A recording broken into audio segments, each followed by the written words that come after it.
Hey everyone, I'm Michael Brew, CMO at AgentMoves, and welcome to our Good to Great series. We're all about sharing amazing stories of our top realtors and how they got there so we can help make more realtors great. So let's jump in today. I'd like to introduce you to Matt Hansenn. How you doing, Matt? I'm doing very well. How are you? All right, thank you. And spoke to Matt a little bit before we did this interview. I love to talk about things that are not real estate related. Matt got started really in industrial construction, doing these giant projects. I mean, one he was talking about was bridges in Louisville and refineries. So massive, massive projects. I'd love to hear a little bit about how you were doing that work and then kind of the bridge into real estate. Yeah, absolutely. I went to college for business finance, and like everyone, I needed a job, and I started pushing a broom on a residential construction site. And over the years, I climbed the ladder and ended up project manager. And, I used to run big crews, and that was a life on the road. And my wife, who was wiser than me, said, "We're going home." And we started buying houses, and, we would buy the ugliest house on the block. And because I knew construction, I fixed it up in my time after work. And there's some money to be made in that game. And my real estate agent, who was a Keller Williams agent, said, "Hey, you're pretty good at this. I think you could help people." And I took the jump and I got my license about 3 years ago. Wow. Wow. Okay, so tell us about the transition. Well, at the time, I was self-employed as a mover. I started a moving company, I scaled it, and that was taking up a fair amount of time. I was working in the real estate industry, and of course, showings are time consuming. And I had done pretty well, but I don't know if you can do part-time real estate. You have to jump and go full-time. And I handed off the moving business and I went full-time real estate and, flipping houses, and I guess the rest is history. So talk about scaling a little bit in real estate, right? Tell us about the first year full time in. What was going on? What did you do to make that first year successful? So the first 2 years, I did 16 transactions each year. And I think I do what a lot of people do is pure entrepreneurial creativity. Just, oh, this works and chase after it. But without a system in place, it was hard to sustain that success. About a year ago, I started implementing some systems and models. I got with some coaching formally, and that changed everything for me. Excellent. Yeah, I do hear, great advice from the coaches. And I think the most successful agents, I mean, the co-founder of AgentMoves, who's one of, Keller's top agents, she has our coach. I mean, so the coaching doesn't stop, right? It's definitely feels like a great addition. And I heard the coaching through KW is really strong. So yeah, so tell us about then, give us some of the tips and tricks, like what has, made you successful, coming into this full time now. What are some of the things you do? Consistency. I heard an old adage that the best hack of business is staying in business. So showing up every day, doing a lot of the basic stuff. For me, lead generation looks a lot like social media, reaching out to my sphere of influence, and never leaving the basics. So it's easy to stick with them if you never leave them. Right. Very good. Very good. Talk about a little bit of the marketing. Like, what are you doing on the marketing side to reach out and, reach new people or activate your database? Or where's most of it coming from? I kind of found that a lot of the people that I work with, where's your next customer coming from, looks a lot like what your last customer was. And I found that, demonstrating to people that they can buy houses too, even though, the narrative may be that it's a difficult time. I haven't experienced that, kind of tapping into people's own potential and, kind of letting them know, hey, go out and get pre-qualified. Let's see if we can do it. Interesting. So you're dealing with both, I think we talked a little bit before, investors that are investing in real estate, right? And homeowners. How's the Yes. business split for you that way? Overall, it's a pretty even split between homeowners that are buying a house to live in it for a while, and then some folks that are like entering the property ladder and live in them for a few years and start building a portfolio that way. And then clear up to professional investors that are doing large scale commercial. I've sold businesses, apartment complexes, that sort of thing. Gotcha. So now you're a couple of years into this. Like, do you see focusing on, more of a niche like the investors and the big buildings versus, individuals and, homeowners, or, keeping this split?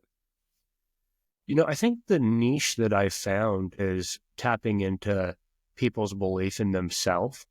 And I think that's scalable through all, first-time home buyers, all the way up to investors looking for the next opportunity, and just kind of marketing to that, like, let's see what's possible.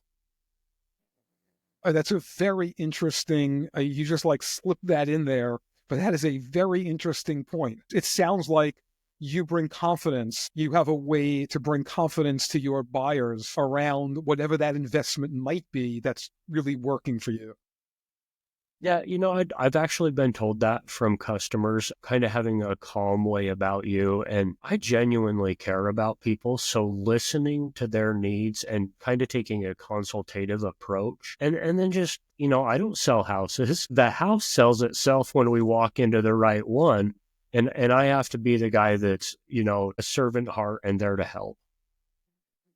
A really nice, very nice approach. Yeah, I think, and I talk about this on so many of these videos, helping to me is the one consistent message I'm hearing through dozens of these interviews, and even just as I meet agents, truly caring about people, and that this is their life. Like, they've found their way. Their DNA is to help people.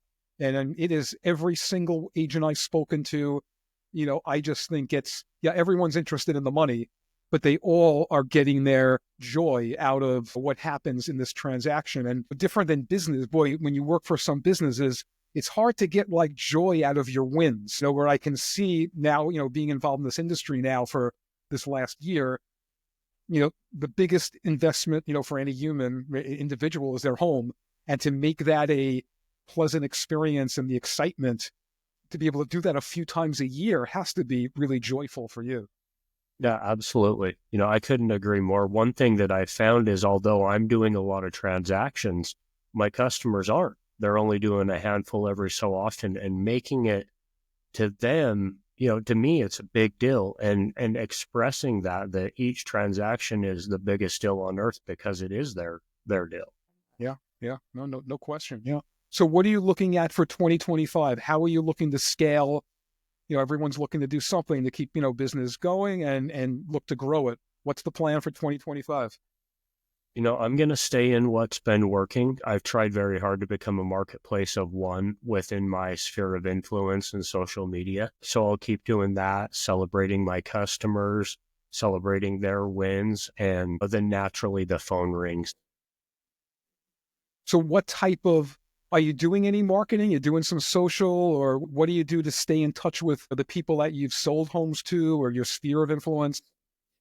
I'm probably somewhere between a 36 and a 72 touch plan each year. I have direct mail, I have email campaigns, monthly updates, quarterly calls. I do customer appreciation. I did a free photo event for my customers last year and had a lot of giveaways. It was a tremendous success. So will you keep doing it? Like, do you find events? I know some agents, I've heard that's a great one. I've heard some great event stories. I spoke to someone, I think yesterday, I was actually telling my wife this one. He has a young kids like you, and you can take this one. And since he's on the West Coast, or I think he's Colorado, New Year's parties, right? They want to go to bed and the kids want to kind of stay up. It's New Year's to have fun. So they started throwing a New Year's event, playing the East Coast time. So at 10 o'clock, they can call it, right? And the ball drops. Everyone has a great time. And he said it's turned into such a big event. They have babysitters there and play games with the kids while the adults can party, a couple of drinks. No one drives. It's become an amazing event. So I've heard lots of great things about personal events like that. So that's a great one that you have. And, looking to do different events a couple of times a year could be a way also of building that sphere.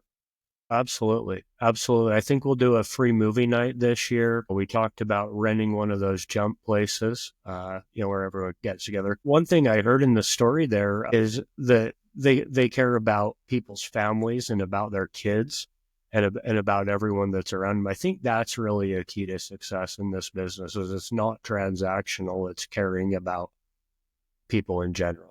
Yeah. Yeah. No question. So so you're a solo agent, right? Do you have a team behind you? Like, do you have, people supporting you on the back end on transactions? Tell me a little I bit do. about how you work.